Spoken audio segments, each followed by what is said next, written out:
delighted to have David with us today to think with us, lead us, and teach us. David. Miriam, thank you. Thank you very much. And thank all of you for joining us this afternoon, evening our time. We are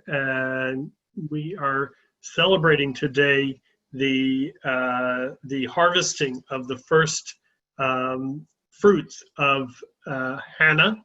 Hannah is a cousin of Methuselah, the date tree that was sprouted from an ancient date seed found on Masada. Hannah is another tree that was sprouted from an ancient date seed found in the Dead Sea region, also 2,000 years old.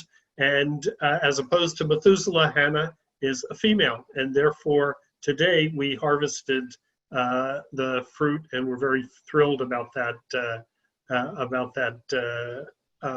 event. Advancing cross-border environmental cooperation one step at a time. I have been for many years now as director of the Arava Institute. It's been my privilege every once in a while to offer a lecture to our students and to visitors regarding the environment, the connection between the environment and conflict, and the environment and cooperation. For years, in some ways, it's been a rather theoretical discussion looking at conflicts around the world and seeing how conflicts are both a cause often of environmental degradation, and at the same time the environment can sometimes, and natural resources especially, can sometimes be a cause for conflict. And we looked all around the world, including our own neighborhood, to see examples of some of these situations. When we look around the world, we see a number of things that are taking place, a number of changes that are taking place in an exponential manner. And of course, we're all very much aware of population growth increasing exponentially. We're also, at the same time that the world and this region are growing in population, we are also increasing our per capita consumption, which therefore is a multiplier effect of consumption overall. Climate change is something that everyone, I think, is quite aware of today as being both an exponential change, changing more quickly at a more rapid rate, and this is putting a demand on shrinking natural resources.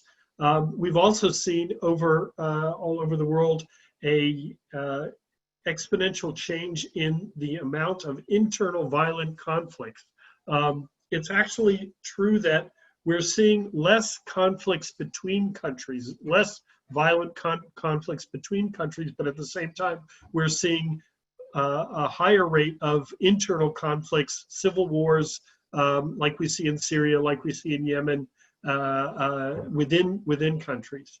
And of course, there is the ongoing destruction of ecosystems and biodiversity, which again is going through this exponential change. If anyone doesn't understand what exponential change looks like, then you can see it very clearly on this graph of the world population in billions over the past 10,000 or 12,000 years, from 10,000 BC until the current 2000s. You see the population being under a billion for the first 11,000 years of civilization, and then in the last 1,000 years, you see this exponential growth, the last 100 years increasing even more so. But if we look at other graphs, for instance, CO2 levels over the last 10,000 years, we basically see a very similar curve, an exponential growth in CO2 levels in the atmosphere, and this can easily be connected to both technology as well as population growth. What does this mean for the world? What we have from all of these exponential changes are a feedback loop.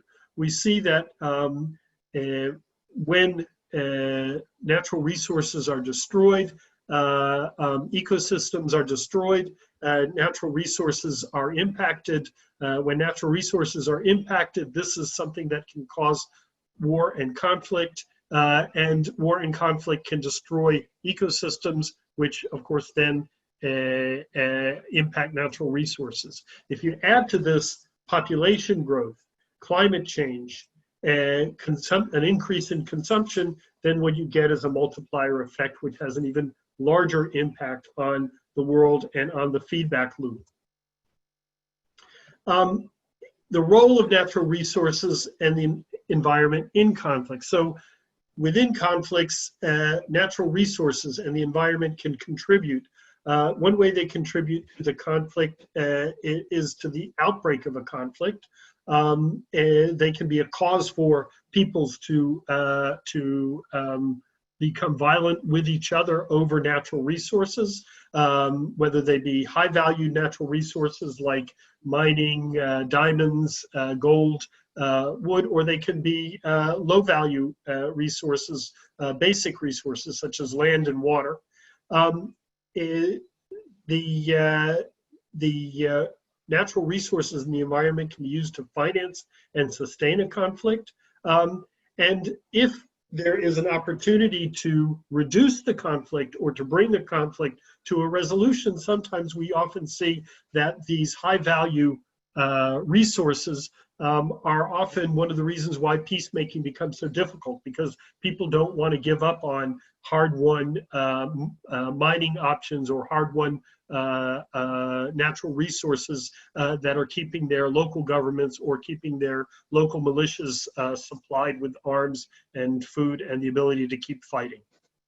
You know, we're, I think, aware now of the contribution that climate change has made to conflicts like in the Civil War. Here's a map of Syria. In the east of Syria, there was large areas of land that were farmed, desert regions that were supplied with water and from natural sources, enabling farmers to farm in this region. When a drought took hold of the region for a number of years, those areas of farming began to dry up. People could not support themselves and began moving west towards the urban centers, and there are those that say that this climate migration had an impact on the Civil War itself. On the other hand, conflict can have an impact on the environment, on natural resources. There can be direct impacts. You know, war can destroy ecosystems, can destroy natural resources. There can be indirect impacts. There can be institutional impacts. Some of the indirect impacts that we're aware of, again, are of migration. War happens. People can't live in a war zone, so they move. They migrate to someplace where it's safe, but where they don't have adequate food, water, housing. They take over large areas of land, and because they're now in survival mode, they're no longer thinking about conservation or natural resource management. They're basically thinking about survival, which leads to short-term thinking and difficulties for the environment. There are also institutional impacts, where we see a lack of governance in areas that are in conflict. Governments can't provide basic services such as sewage treatment or pollution prevention or natural resource management or conservation. And this can lead to all kinds of collapses, including physical collapses, as this one is a physical collapse of a wastewater sewage pond in Gaza that flooded the village. Finally, another important role that natural resources and the environment can play is in peace building itself. We can use the environment and restoring the environment to support economic recovery by providing jobs for people in conservation, in rebuilding resources, water resources, in rebuilding and maintaining forests and wildlife reserves. We can use essentially the environment to develop sustainable livelihoods. And through these mutual concerns for the environment, we bring people back together, contributing to dialogue, cooperation, and confidence building. So the premise lies in the notion that cooperative efforts working on shared natural resources help to create a platform for communication, interaction between adversaries and people in conflict, and hopefully transforming these insecurities into mutually recognized rights and expectations for a better life. This whole presentation I just gave you now is something that I've been doing for a number of years. In fact, at the Arava Institute, we have a whole course that is based on this idea of looking at the environment and what role it plays in conflict. It's called Conflict and Cooperation. It's now being taught by Professor Dan Rabinovich of Tel Aviv University. But for me, on a personal level, I understood this on a very theoretical level. But 4 years ago, the Arava Institute decided to take to climb down out of the ivory tower, to take what we've learned and what we know from academics and try and apply it in the real world. And this is when we launched the Track 2 Environmental Forum in 2016, whose goal was to promote environmental agreements between Jordan, Israel, Palestine, and to improve lives, protect the environment, support sustainable resolution of conflict. So we kind of took us a big goal. We said, all right, let's see if we can walk the talk. We've been talking about how the environment is a platform for conflict resolution. We've been talking about how we can work together to protect the environment cross-border, but we've been doing a lot of talking. Now let's see if we can do some doing. And so we launched the Track 2 Environmental Forum in 2016 and focused on 3 areas of interest for the Arava Institute: energy, water, and climate change. And from those 3 areas of interest, we developed working groups which began to look for specific problems on the ground that we could address and try and work towards a sustainable cross-border solution. In order to move this process forward, we created an entire structure, starting with the Joint Implementation Committee. And here I'm going to say that the word implementation was chosen very specifically. The Joint Implementation Committee is actually a steering committee of representatives of the Arava Institute and representatives of our Palestinian partners, Damor. The goal of this committee is to take these projects that the experts are bringing to the table as proposals and turn them into real solutions by connecting these solutions to people on the ground, to communities on the ground, and to the governance or the officials who can make these projects possible. So we created this Joint Implementation Committee with our partners from Damor. We have a Project Leaders Committee, which is based on practitioners, academics, researchers, professionals from water, from energy, from climate science, who are working on the ground solutions, bottom-up solutions in the West Bank, in Gaza, as well as regional initiatives that also include Jordan. We have done numerous government and community outreach events in both Israel and Palestine in order to raise awareness, in order to bring in more people into this network. And finally, there's the annual Track 2 Environmental Forum, where we bring all of this together in order to reach out to new people and to explain to people what we're doing.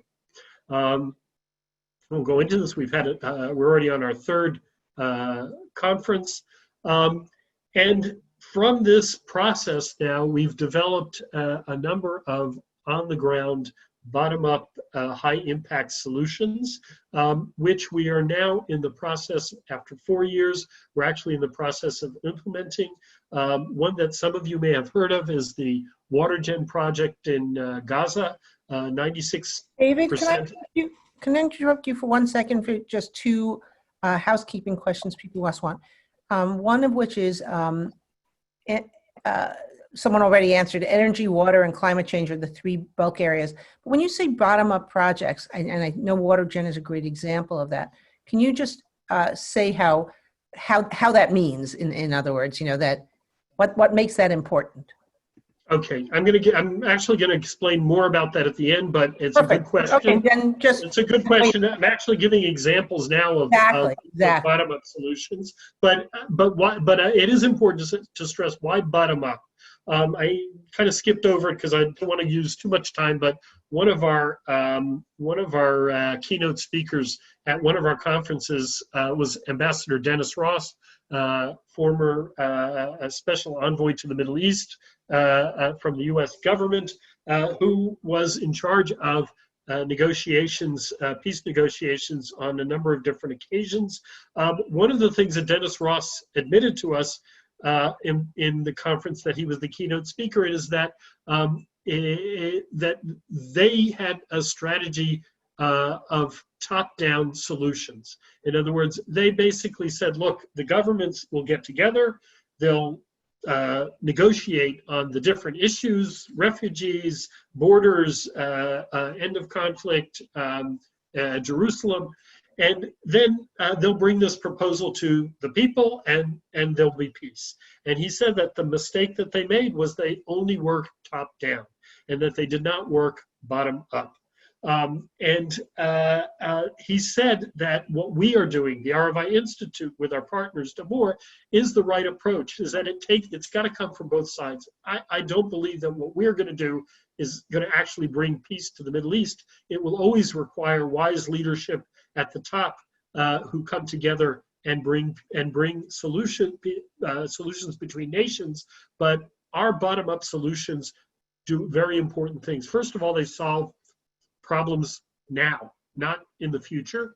Second of all, they create opportunities for cooperation. And third, they create trust and a belief in cooperation. And so that's why we call them bottom up, because they're looking for problems that people face on the ground and trying to offer with them a solution, not just a discussion or a dialogue group, but a whole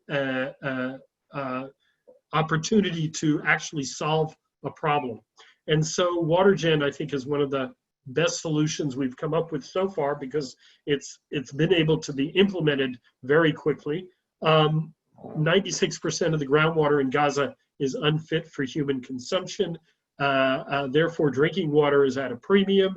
The Arava Institute, with our partnership with Damore and with our partnership with the Israeli company Watergen, has been able to bring into Gaza 2 atmospheric water generators, machines that take water out of the atmosphere and turn it into drinking water. We have one in Amasan al-Kabira, which produces 800 liters of drinking water a day, enough for about 80 people, 100 people a day, and a second one, which is larger, producing 5,000 liters of drinking water a day, is being set up now in Khan Yunis Medical Facility. Another problem that people face in Gaza is a lack of central wastewater treatment. In rural communities, there is no central wastewater treatment. In Gaza, in the urban center of Gaza, there's centralized wastewater treatment, but the wastewater systems are inadequate, or they break down, or there's no electricity to run them, and so wastewater, 120 million cubic meters of wastewater gets dumped into the ocean every day. The lack of a centralized wastewater treatment system in rural villages means that wastewater goes from people's homes into a cesspit right outside their house, into a pit in the ground, which fills up, and about once a month they have to hire a truck to come and pump it out and take the wastewater away, which gets dumped we don't want to know where. Our solution is to offer a modular wastewater treatment system that comes in a container, like the kinds you see that go on trucks. It will take care. The one we're bringing into Gaza now does about 100 cubic meters of wastewater a day, and will be able to produce wastewater that can then be reused for gardens and for agriculture. The first one we're doing is in Abasan al-Kabira, a small agricultural village on the border with Israel. Another problem, of course, that some of you may have heard of is the lack of electricity. There's just a massive electricity shortage in Gaza. About in a good situation, Gaza has access to about 200 megawatts of electricity, where its demand is closer to 400 megawatts of electricity. We are working together with our Palestinian partners to build a 5 megawatt solar field that will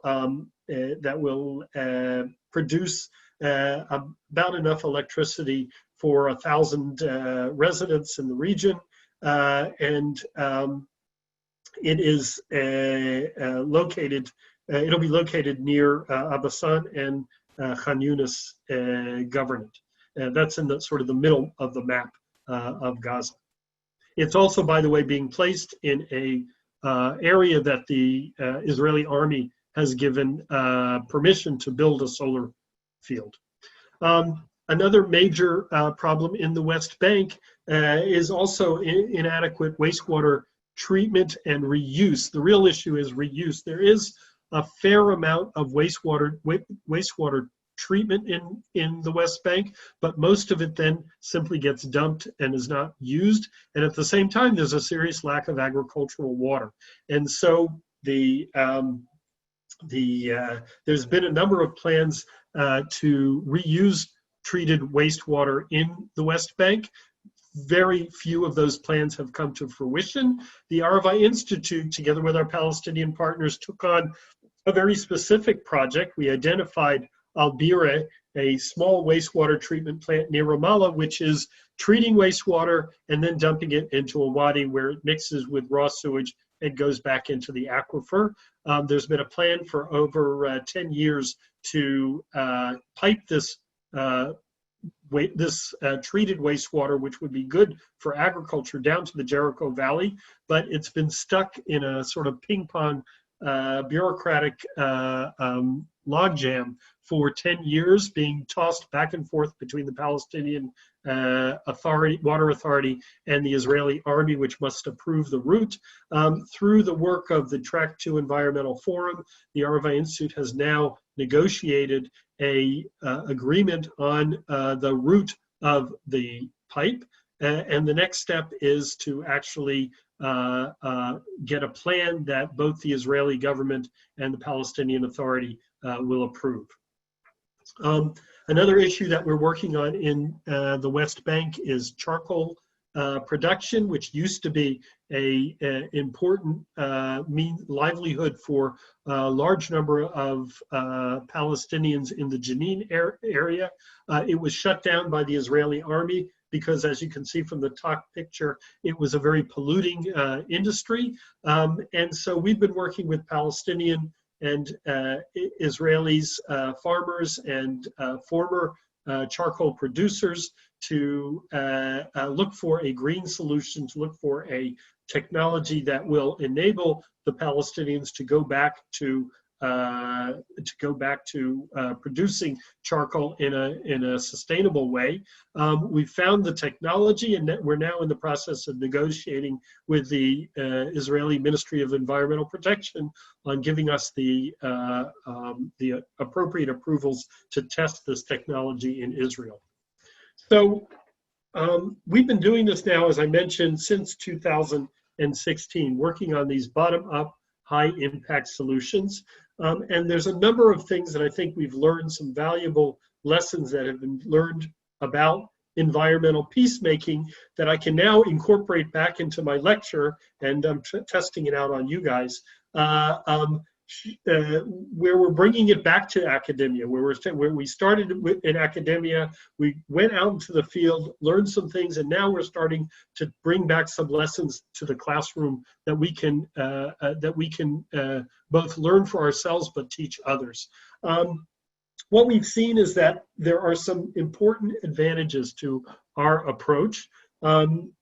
First of all, these are small-scale pilots, but they're proof of concept. Okay, even the 5,000 liter a day Watergen unit is going to solve the problem for 500 people in Gaza out of almost 2 million people. So it's obviously one Watergen unit is not going to solve anything, but it is a proof of concept. If it works for 500, if it works in Khan Yunis, if it works in the medical center in Khan Yunis, maybe it can work in another medical center. Maybe it can work in a school. Maybe it can work in a municipality.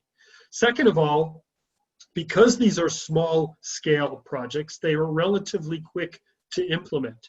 And even some of the ones that are taking us a long time, if we compare what we've been doing to things that have been going on, I mean, as I said, the Albira pipeline was stuck for 10 years.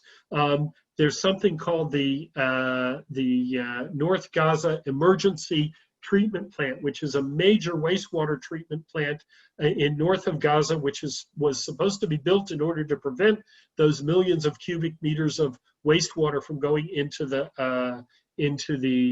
Mediterranean Sea. Was built by the international community. It was called the North Gaza Emergency Treatment Plant, 15 years ago when it was launched. It today has only been finished after 15 years, and it is not working because there's not enough electricity to run it. So these mega projects take a long time. They require lots of an enormous amount of funding, and in the end, a lot of them just don't happen because they take so long and because they are so complicated. So these systems are relatively quick to implement. They're also relatively inexpensive compared to the millions and millions of dollars that have to be spent on introducing infrastructure into the West Bank and into Gaza. These are small projects that are modular. They are also, and this is very important, below the political radar. When you announce that you're going to build a wastewater treatment plant in Jericho, or a wastewater or a new electricity plant in Gaza, it raises all kinds of political resistance from those who don't want to see any progress, from those who are against politically, either on the right or on the left, or from those who don't want the other guy to get the credit for this big political win. For all these reasons, these high-profile major infrastructure projects end up running against a lot of political resistance, whereas these small projects can basically be done under the political radar. They only require a mid-level approval. And we don't need to take these to the national governments generally. When we do that, we're usually talking to people who are also people in the field who understand the problems, government officials who get why these things need to happen, and are often quite helpful. On the other hand, there's still a level of cooperation, which is really what, for us, is also very important. That it requires the Israeli army to approve a Palestinian bringing a new unit into Gaza, or it requires some kind of cooperation between the Israelis on one side of the crossing and the Palestinians on the other side of the crossing. And so this cooperation is really a key to what we hope will have an impact, not just on the ground, but politically and in the future. And finally, perhaps the most important thing is these are all solutions which can be scaled up. These are not solutions which are only proof of concept, only small pilot projects, but they're projects that if you simply bring in more of them, you can solve drinking water problems, wastewater problems, provide energy. What are the challenges? Obviously, the biggest we always face is financial.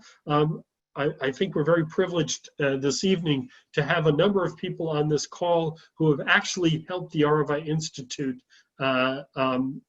meet this financial challenge. And I want to take this opportunity to thank you for what you've done, because without the money, without the bucks behind us, we can't go to the next steps, which are navigating the Palestinian politics and bureaucracy, navigating the Israeli politics and bureaucracy, building relations with the Israeli army. This is critical. I have army officers on my speed dial who I call up and I say, hey, our wastewater treatment unit is stuck at the border. I need you to give us a hand. They say, sure, we'll help. We'll call the right people. Building trust with local partners. We have Zoom calls with with municipalities in Gaza who know who we are, who trust us, and we trust them to implement these projects on the ground. There's a whole technical and logistical learning curve.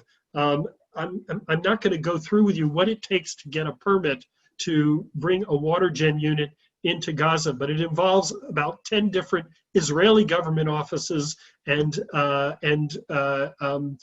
papers that have to be filled out, things that need to be paid. It's quite complicated. This is all new to us. We're academics and researchers, and this was all something that was part of our learning curve. Finding suppliers, of course, and believe it or not, actually paying suppliers is not a simple task. Once you finally agreed on everything, actually getting the money to the Gazans who are doing this, or the Palestinians, it's not so simple. And where does that leave us? That leaves us here with track 2 after 4 years, having our first win in 2019 with the 800-liter Watergen unit. In 2020, we put a 5,000-liter a day Watergen unit into Khan Yunis, and we do expect in the next, before the end of this year, to have 3 more projects on the ground. The Gaza neighborhood wastewater treatment and reuse system is on its way from Turkey to Gaza. The Albira West Bank treated wastewater pipeline, a detailed plan. We already have approval from the Israeli government to design the plan. We're waiting now for the Palestinians to give us a similar plan, and the West Bank Green Kill Solution Phase 1, which we hope to get approval of from the Ministry of Environmental Protection within the next couple of weeks, and then we can start that pilot as well. Let's go back to that slide in a minute, but here are just a couple of pictures. This is the top left is the latest Watergen being moved into Gaza. The bottom left is the wastewater treatment system that was built in Turkey and is being imported into Gaza. And on the right is the letter we received a few weeks ago from the Israeli army addressed to the Arava Institute, giving us approval for the design of the Albira wastewater treatment trunk line. That's what we've done. As I said, I think we've learned a great deal, and we are certainly poised now to look at the next 5 years and see what projects we want to try and get done in the future. Thank you, David. There are a lot of questions, some big, some small. The U.S. government, we know, has kind of withdrawn from doing cooperative Palestinian initiatives for some time and on an official basis. Is there any support for any of these things that we're getting, or are we hopeful that the legislative change will, that support, as we work on it, as members of the Alliance for Middle East Peace will come back? Right. Well, I would say, I want to give a shout out to the U.S. Embassy, which has a small amount of discretional funding, which they have been granting us over the past 4 years to help us with the Track 2 process. It's not large sums of money, but it was very much appreciated. And it was because of a group of dedicated embassy staff who understood how important this stuff is. The bigger picture is that I think that there are going to be in the next, for whatever reasons, whether it be a change in the U.S. administration or the current administration continues, I think that there are going to be some changes in how they're approaching the Palestinians, especially because of the United Arab Emirates agreement with Israel. I think that there's going to be some pressure now to start money flowing again, and there may be compromises on all sides. So I'm hopeful that we're going to see money coming back to support cross-border Israel-Palestinian projects. I think one of the questions that was raised, and I think I know a little bit about the answer, that in the old days, a lot of these projects would come in, and as long as someone was paying for the power to make them run, they would run. And as soon as those resources weren't there, the project would fall apart because it was too expensive for the people on the ground to take care of. I think sustainability and transfer of technology has been an important part of this work and other work we do, our understanding of how to work in the community.